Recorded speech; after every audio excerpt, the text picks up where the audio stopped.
بچوں، جب کوئی مسلمان بیمار ہو جائے تو ہمیں اس کی عیادت کرنی چاہیے۔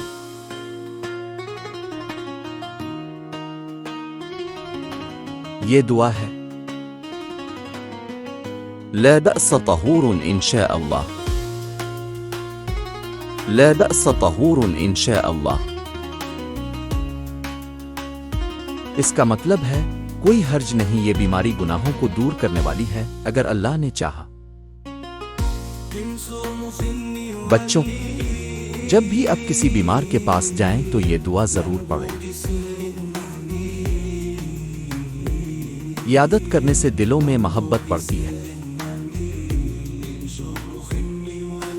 اور اللہ ایسے بچوں سے بہت خوش ہوتا ہے جو دوسروں کا خیال رکھتے ہیں۔